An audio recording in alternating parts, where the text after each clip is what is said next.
sind in Vietnam. Das Land Nummer 36. 36? Ja, ich glaube 36, ja. Kommt hin.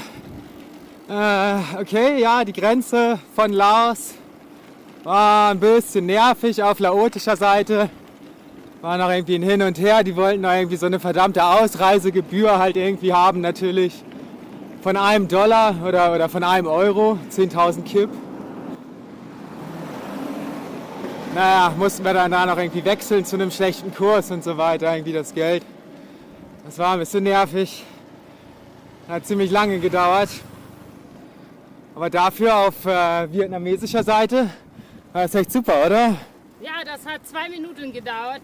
Hat gefragt, dass wir mit unserem Passport kein Visum brauchen. Wir haben gesagt, ja, für 15 Tage kein Visum.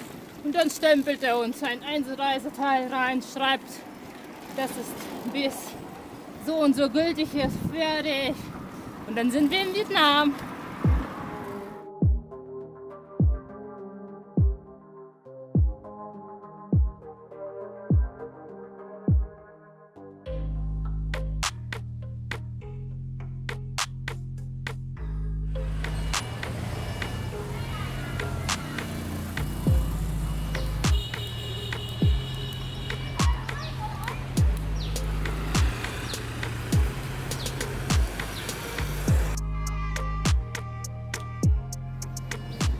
Ja, also der erste Eindruck ist echt ziemlich beeindruckend, würde ich sagen. Also es ist alles echt ziemlich sauber und sehr, sehr, sehr viele Geschäfte, teilweise auch sehr modern gehalten alles. Also auf jeden Fall ist hier mehr Wohlstand als in Laos. Das kann man auf jeden Fall sagen. Wahrscheinlich zu vergleichen mit Thailand im Endeffekt, würde ich sagen. Olga ist jetzt hier gerade nochmal in dem Gasthaus.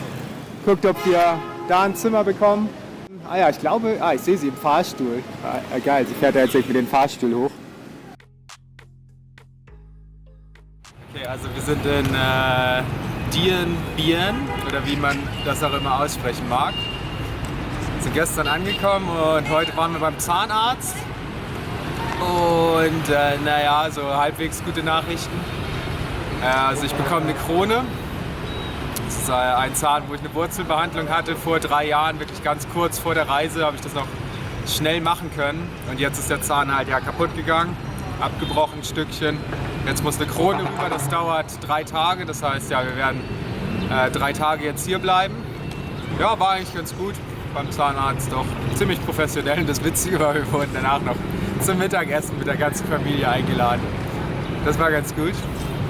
Und ja, danach haben wir jetzt eben ein bisschen in unserem Hotel gechillt und jetzt sind wir in der Stadt, wollen uns ein bisschen umgucken.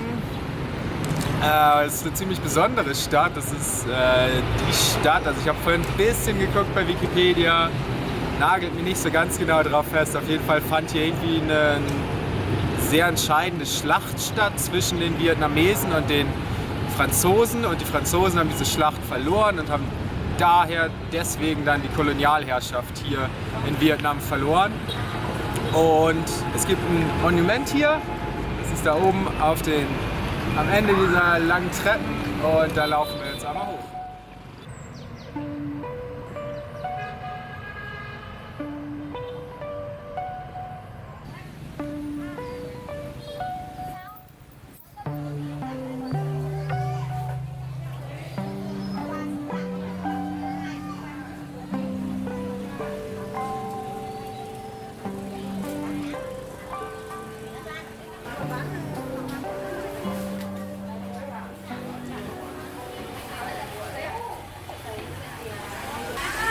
Ja, wir sind jetzt laufen durch den Markt und auf dem Markt die Verkäuferinnen, die sind ein bisschen aggressiv. Einer haut mich auf einmal mit dem Stock nach dem Motto, ich soll mich umdrehen und ihren Stand angucken. Und die andere zeigt irgendwie Früchte so, nimm das, kauf das. Aber witzig.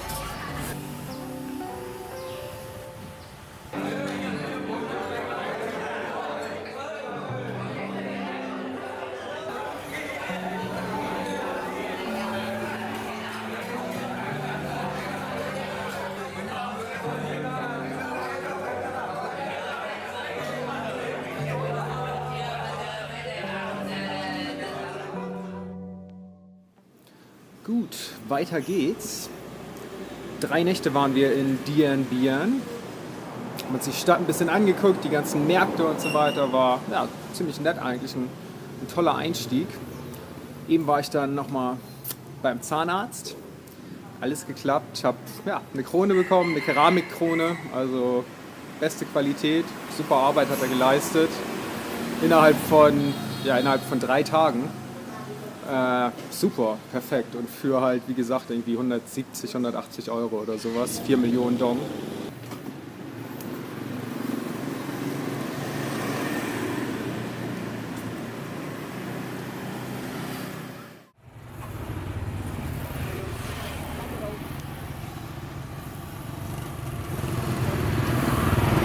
Ja, ist gerade was richtig Blödes passiert. Ja, wir sind vor 2 Minuten aus dem Hotel losgefahren und ich habe es gesehen, dass mein Tacho nicht genullt war. Ja, und dann habe ich ein paar Sekunden zu lang auf das Tacho geguckt und dann auf einmal ich bin auf der Straße gefahren und auf einmal kam diese Abgrenzung, die ich dann dadurch übersehen habe. Es tut aber echt weh. Na, wie geht's? Ja, ich kann fahren. That's okay. Es kommen ab und an Wellen, wo das richtig weh tut. Aber ja, ich glaube, ich überlebe das auf jeden Fall. Vielleicht mein Nagel nicht, aber ich schon.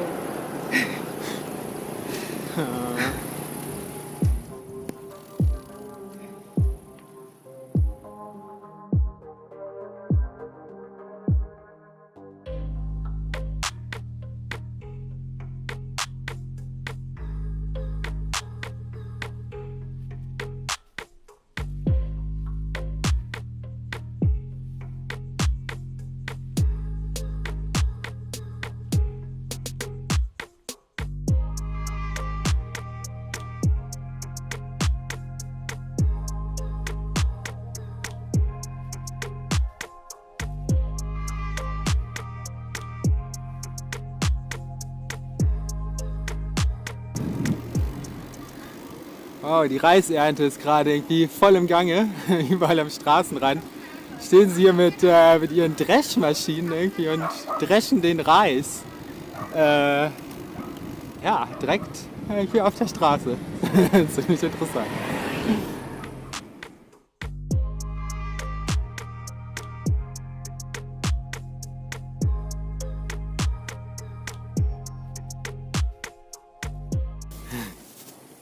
I wanna hold your hand. Wir haben einen ziemlich coolen Snack entdeckt. Also den Zuckerrohrsaft, den kennen wir ja schon. Aber jetzt gibt es hier so Zuckerrohrstückchen einfach, die sind quasi geschält. Und auf den kaut man rum. Ein bisschen, kommt der ganze Saft raus, das ist halt super süß. Irgendwann, wenn man den ganzen Saft rausgekaut hat, spuckt man das Ganze einfach aus. Und das ist ziemlich lecker, ziemlich erfrischend. Gibt einen guten Energieboost, um hier die Berge hochzukommen. Wir haben uns so eine fette Tüte gekauft für 10.000 Dong, also 40 Cent oder sowas. Ist halt nichts.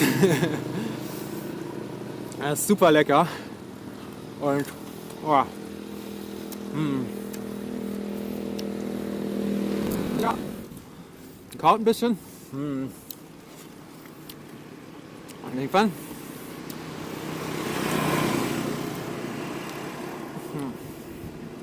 hat man dann quasi nur noch Holz im Mund. Und das nimmt man dann raus. Und dann gibt's den nächsten.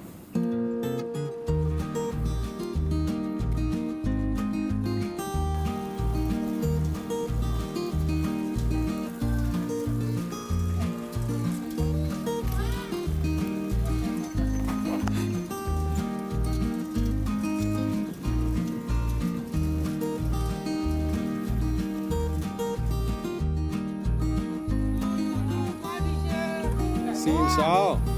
Hallo. Mittagsananas. Sind so gut hier.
Das ist der Schwarze Fluss, der von da hinten hier lang fließt und hier weiter fließt. Der wird hier gekreuzt von irgendwie einem anderen Fluss. Weiß ich nicht ganz genau, wie der heißt, aber genau, das hier ist der Schwarze Fluss. Das ist ein ziemlich cooler Name, finde ich. So ein mystischer Name, oder? Ja. Der Schwarze Fluss. Vor allen Dingen in China. Wenn wir in China sind, werden wir auf jeden Fall auch noch am Roten Fluss entlang fahren und im Norden auch noch am Gelben Fluss. Ah ja, gelber Fluss ist sehr berühmt, glaube ich. Ja, der Gelbe Fluss ist ziemlich groß, ja. Aber der Rote glaube ich auch. Der gelbe Fluss Und der ist Schwarze. aber das bedeutendste von China. Ja, aber das werden wir in China sehen. Das hier ist erstmal der Schwarze Fluss. Ich glaube, das ist auf jeden Fall auch einer der größten Flüsse in Vietnam. Ja, nee, der Mekong fließt ja nicht durch Vietnam, ne? Nee, das ist nur Laos und Kambodscha nachher. In Kambodscha ist das Delta, oder? Dachte mir ja. Ich glaube, ja. Ah, vielleicht ist das sogar der größte Fluss in Vietnam hier. Hinten sieht man auch, woher der Name kommt. Ja, man sieht irgendwie wirklich, wie das da echt dunkler ist und hier ist es quasi heller. Nice.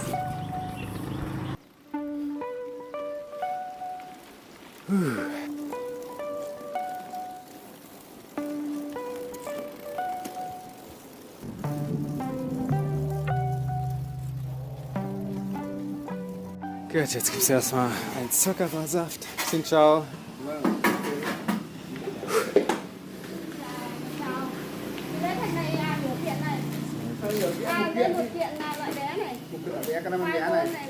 Ui.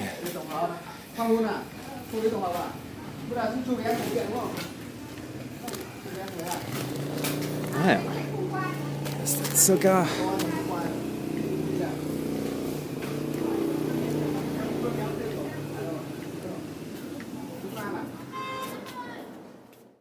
Wir haben eine kleine Quelle gefunden und Michael duscht jetzt gleich. Boah, ist schön kalt. Es ist echt heiß. Der Thermometer zeigt 46,8 Grad. Da vorne wird ein Wasserbüffel mit einem Hochdruckreiniger sauber gemacht. Sehr gut.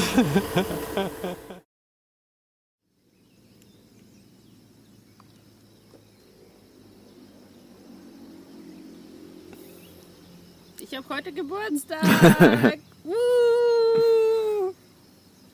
Wieder 22. Auf mich. 22? Ich dachte 21. Nein, 22. Forever 22. Wir sind jetzt auf dem Weg in die nächste Stadt, in die nächste so ein bisschen größere Stadt, Lao Lai Chai, irgendwie so. Und da wollen wir uns ein Hotelzimmer nehmen duschen und einkaufen und Geburtstag feiern. Schön essen gehen und ja, irgendwie so einen Tag schön verbringen. Aber dafür muss man noch 24 Kilometer berghoch fahren. Ungefähr 600 Höhenmeter, ist nicht so steil. Und ich glaube schon, dass wir mittags irgendwie da sind. Gut, wir sind in Leitschau angekommen. Kurz vor 1. Läuft alles nach Plan. Boah, war ziemlich anstrengend. Ging doch echt gut bergauf. Jetzt glaube ich knapp 1000 Höhenmeter gemacht insgesamt. Jetzt ist es noch irgendwie 1 Kilometer oder 2 oder so. Dann sind wir in der Stadt. Dann suchen wir uns ein schönes Hotel. Dann essen wir was und trinken wir was und feiern. Juhu, Party, Party! Guten Morgen. Hier seht ihr Hundefleisch. Ja, in Vietnam wird Hund gegessen. Ziemlich krass. Aber im Endeffekt ist hier Hund und hier nebenan, weiß ich nicht, vielleicht nicht unbedingt Hund. Ah ne, das ist Schwein, guck mal. So, also wo ist der Unterschied, ne?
Wem fällt der Fehler auf?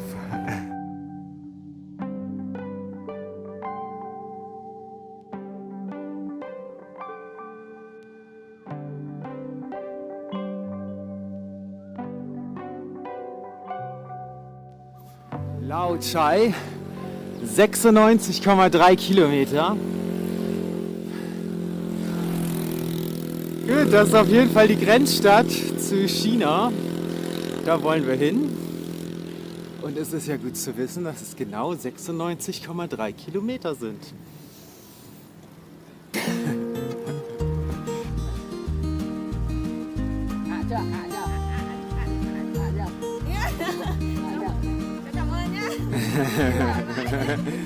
You're welcome. Bye bye.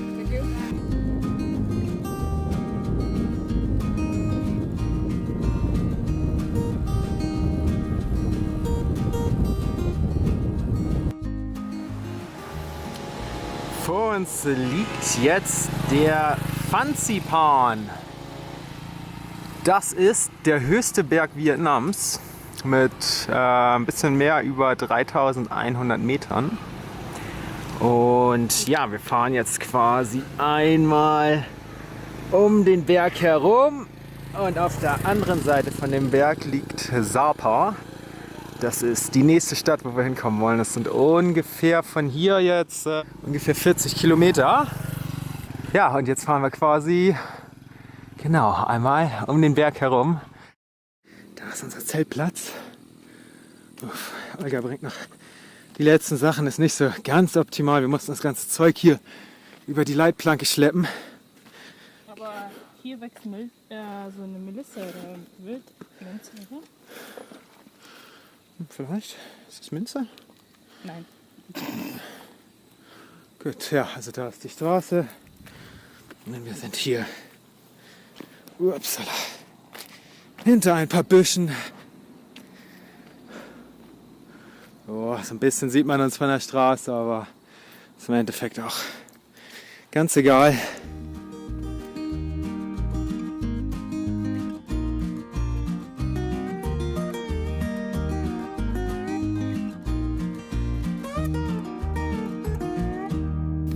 Gut, also ja, ihr seht es ja schon, hier wird fleißig gekocht. Erstmal mal als Vorspeise Mais, den haben wir eben Schon gekauft. gekauft, fertig gekocht, genau. Der ist super lecker. Ein Maiskolben kostet 3000 vietnamesische Dong, Genau. was ungefähr 13 Cent sind. Und hier brutzelt jetzt auf unserem Hobo-Stove, also wir kochen mit Holz, wie ihr sehen könnt, das ist quasi eine Metalldose. Unten ist ein Loch, wo Luft reinkommt und von oben kann ich quasi immer neues Holz reintun. Dadurch, dass die Luft von unten kommt, verbrennt das Holz super sauber. So, mal gucken, wie ich das hierher bekomme. Da brutzelt jetzt im Moment Kartoffeln, Zwiebeln, Chili, ne? Knoblauch. Genau. Das kochen wir. Kommt Und dann? noch Kohl, ein paar Tomaten und Nudeln. Das wird irgendwie so eine Art Nudelsuppe. Eintopf. Super. Nice, genau. Das muss erstmal ein bisschen köcheln und in der Zeit verputzen wir schon den Mais. Ups. Ja, geil. Okay. Ah, du hast es mit Zitrone eingerieben und dann mit Salz, ne? Zitrone und Salz, genau. Boah, richtig gut. So, es gibt ja Nudelsuppe. Weil wir keine Kelle haben, die Suppe wird mit der Tasse gemacht. Aber funktioniert das oder wird es zu Ja. heiß? Nee, ist ganz gut. Ist perfekt. Sehr gut.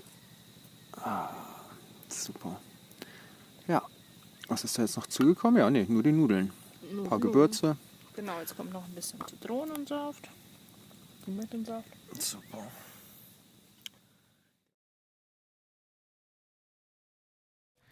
Okay, wir bepacken wieder unsere Räder. Und dann eben gerade, was passieren musste, also nichts Schlimmes. War ganz langsam, aber ja, ein Unfall. Und ja, man sieht auch irgendwie eindeutig, was da passiert ist. Der Silberne, der hier von oben gekommen ist, ist einfach auf der falschen Fahrbahn gefahren. So wie sie das die ganze Zeit machen. Die LKW kommen auf jeden Fall nicht durch. Die warten, hier ist schon einer. Da hinten um die Ecke wartet noch einer. Oh, die Motorradfahrer kommen durch. Wir kommen auch durch, wir fahren auch gleich weiter. Wieder schön bewölkt. Das heißt, es ist wieder richtig schön kühl. Und boah, das hatten wir echt lange nicht mehr. Dass es so schön kühl war. Ich glaube, vielleicht in Indien oder Anfang Myanmar. Das war vor 4 Monaten oder so. Da waren vielleicht ähnliche Temperaturen tagsüber. Sonst war es immer heiß. Immer, was weiß ich, über 35 Grad, 40 Grad, 45 Grad, 49 Grad hatten wir, glaube ich, auch einmal. Aber ja, jetzt kommt der Monsun. Jetzt kühlt es ein bisschen ab. Wir fahren auch weiter Richtung Norden. Das heißt, ja, jetzt noch nicht, aber was weiß ich, in 2-3 Wochen, wenn wir in China sind, werden wir dann das subtropische Klima auch verlassen haben und dann wieder kontinentales Klima haben. Das heißt, ja, kühlere Nächte, wieder kühlere oder warme Tage, würde ich sagen. Da kommt ja auch der Sommer dann. Also ist, glaube ich, schon perfekt, wie wir das jetzt machen. Dass es jetzt quasi Richtung Norden geht, in den Sommer hinein, aber auch aus den Tropen und aus den Subtropen hinaus.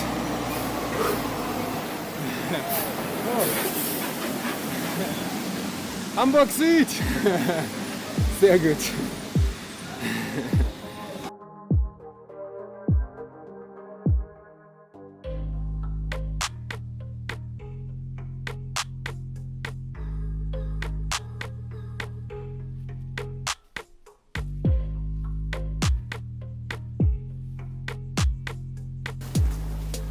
Boah, also die Wolken ziehen auf einmal hoch.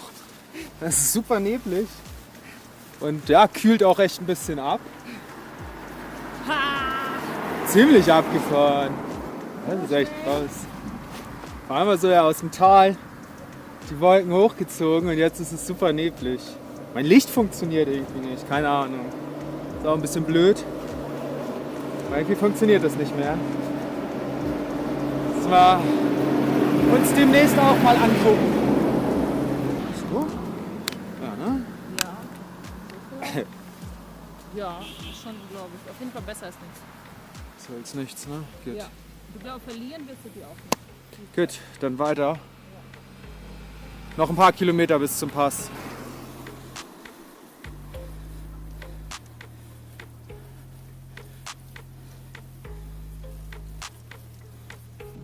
Alles geschafft. Oh, da vorne gibt es sogar Zuckerrohrsaft. Geil. Oh, es ist super neblig. Nach wie vor. Aber ja, schön kühl.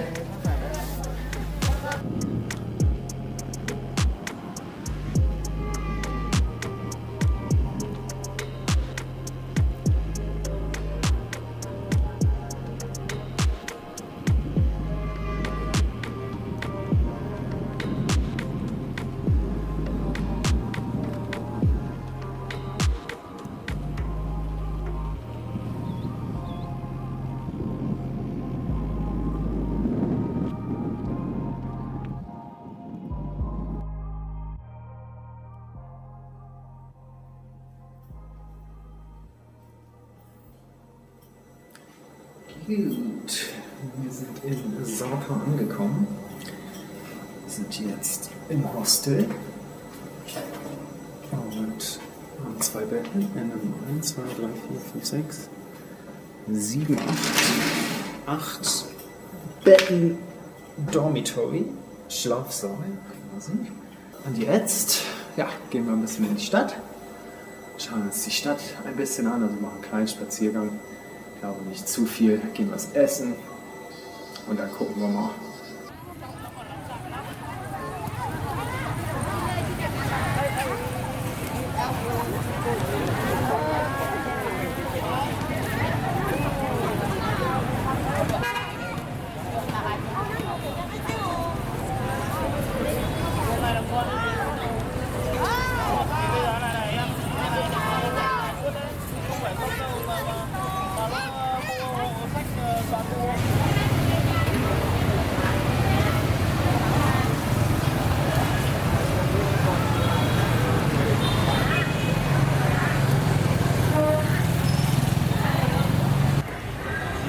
Hühner auf den Bäumen? Aha.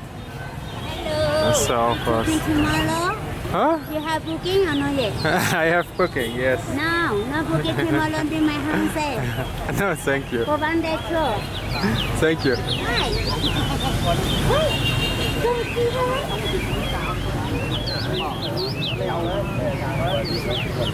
Thank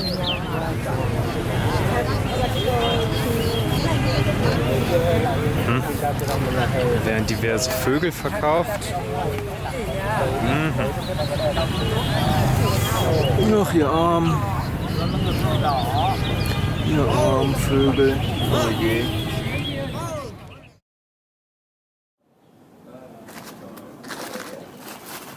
Gut, wir packen unsere Sachen zusammen. Es geht weiter. Dann geht's Richtung Lào Cai. Und das ist ja komplett bergab, 1400 Höhenmeter runter und 30 Kilometer oder sowas. Kurz vor der Stadt wollen wir dann zelten und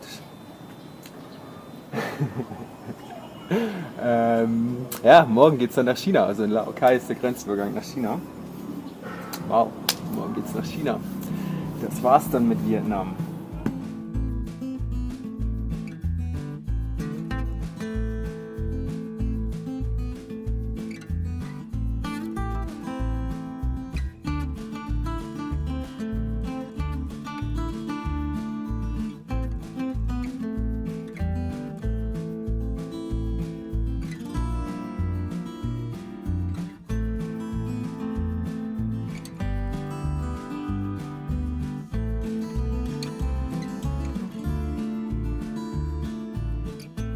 Morgen. Wir tragen unsere Sachen hier ein bisschen runter.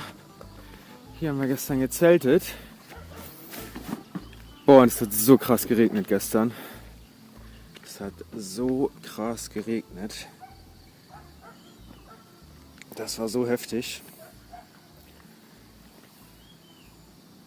So doll hat es echt, glaube ich, kaum irgendwie mal geregnet.